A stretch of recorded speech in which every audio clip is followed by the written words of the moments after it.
Michael Jackson came close, Prince came close, and there are lots of others that came close. But he was the quintessential hardest working man in show business. Deep in my heart, I adore ya. Can't get food for the kid. Good God, we gonna rock down to Electric Avenue, and then we'll take it higher. Oh, we gonna rock down to Electric Avenue, and then we'll take it higher. The Johnny B. Good riff is indelibly stamped on the front of my brain. Go, Johnny, go, go. Go, Johnny, go, go. Go, Johnny, go, go. Go, Johnny, go, go. Whoa, Johnny be good. I happen to have been a fan of the Rolling Stones music, whatever they were playing. Of course, they hadn't really written anything up until that time. So, yes, they were playing these ad hoc songs, but chief amongst them were Chuck Berry songs. And I didn't really know that. And I got into a furious argument with a friend defending the Stones. And he said to me, you don't know nothing, man. They are doing a lot of black people's music. And he said, well, this guy Chuck Berry. Of course, I'd never heard of Chuck Berry, and the name sounded so funny anyway. So he says, and as it happens, he's coming over to play at the Finsbury Park Astoria. We were the only two black people, I think, in the auditorium. All the guys did their turn. And then came Carl Perkins, who absolutely destroyed the place, you know? So I turned around to my mate Gus and I said, nudge, nudge, see that? This bloody guy Chuck Berry, he'll never be able to top that. Not that. And lo and behold, place went quiet for a while, you know, as it does. And then the MC said, ladies and gentlemen, the man you've been waiting for, Chuck Berry. And my life changed. The guy just walked on stage and lifted his guitar up in the air, as I tend to do now, and said, hello, England. Well, I think those were the last three words I really heard, because the place erupted, where, you know, it was all rockers, leather-jacketed young studs, and going crazy like girls, screaming, you know, wrecking the place. And I found myself as one of them, screaming, shouting. My friend Gus was banging me on the head, you know, and I thought, Jesus, literally Jesus, this guy is the Alpha and Omega, you know. Forgot about Carl Perkins, forgot about King Size Taylor and the Nashville Teens and everybody else. And I thought I became a follower. Everything Chuck Berry, I forgot the Stones, at least for a good while. And I was not interested in the Beatles because they were doing Chuck Berry as well. And all the guys from the Liverpool Sound and Manchester and every part of England seemed to be doing Chuck Berry's music. And I thought, how could somebody be so great?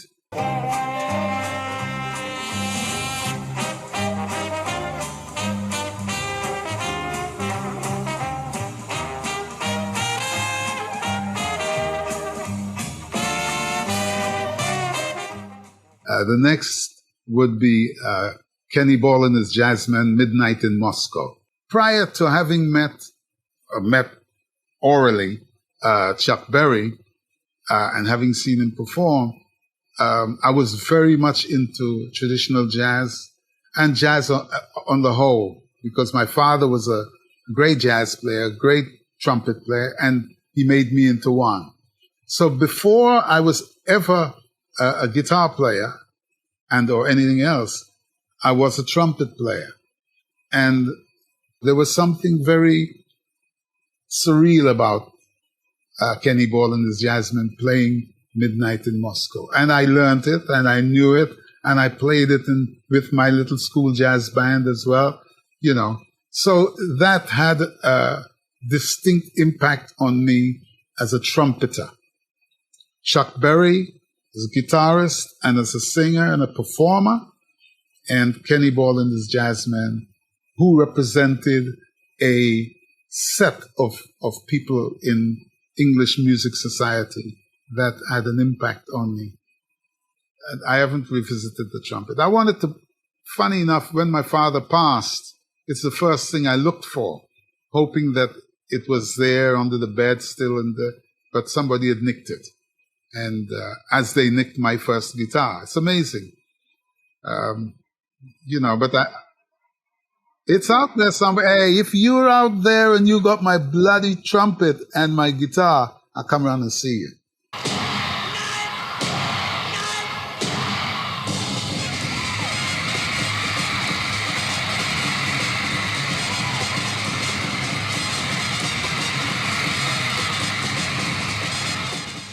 My next mentor was James Brown. Of course, James Brown was the greatest stage performer in history. Michael Jackson came close, Prince came close, but he was the quintessential hardest working man in show business. He is the man who said, "Say it loud, I'm black and I'm proud," when no black man was proud to be black. And so he gave us a platform. We said in the midnight hour, that's when your love comes tumbling down. But I know in the midnight hour, I got a chance to see this genius at work on stage, this genius in and amongst his men, the degree of respect that surrounded him. And I just made notes in my mind. This is what I'm going to be like when I become successful. It was only a question of time as far as I was concerned. But it was going to be hard work because James Brown worked hard. I was lucky enough after the gig to go with the guys to their hotel. And Mr. Brown came across to the hotel and he spoke to me and said, what can I do for you? And I said, you can give me an autograph. And he said, what do you want me to write? And I said, write from James Brown to the Equals. And he said to me, that's your little band? That's your little group? I said, yes. He says, well, are they any good? I says, they're the best. I forgot who I was talking to.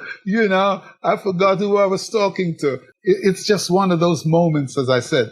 I've never lost that program. I've never lost that autograph. Phoenix City!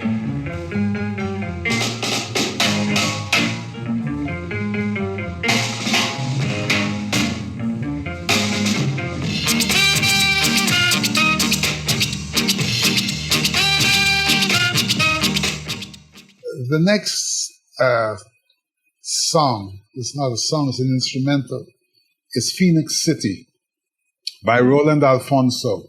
This is the roots of me, This is how I got into reggae, the generic term, but this is ska. This is the motherlode of Jamaican music and Jamaican culture. So we had a situation where now a young guy is coming into, and I was very young, coming into this side of West Indian culture and meeting up with these great players, and Tommy McCook and Roland Alphonso, these guys, and the great Drumbago, whose style of playing ska I copied. Because he had the groove. So I chose Phoenix City because it is the epitome of great ska. And this is music that educated me very much as how Calypso would have done and soul music would have done and African music would have done, you know. All of these musics are my music, symphonic music too. So let a West Indian band represent me in totality, music-wise. And that's Phoenix City by Roland Alphonso. I see skies of blue, clouds of white, bright blessed days, dark sacred nights, and I think to myself, what a wonderful world. Okay, I got one more for you. I got one more for you that'll take your head off, and that's by Louis Armstrong, What a Wonderful World. Of all of them, as a song, as a sound, as a complete musical entity, I don't think you can go much further or greater than Louis Armstrong, who everybody in this world would say is not a singer, and certainly did not write the song, but the performance of that song is so indelible in my mind and in my heart and in my creativity and everything. I can use it as the ultimate song. I mean, everybody's got their favorite, and I've got mine, and that is it. Louis Armstrong is my mentor when it comes to trumpet playing. I think he's everybody's mentor, Miles Davis's mentor, Wynton Marsalis's mentor. He set the standard by which trumpet players all over the world will be judged. And I don't think that we could end on a much more beautiful thought than that.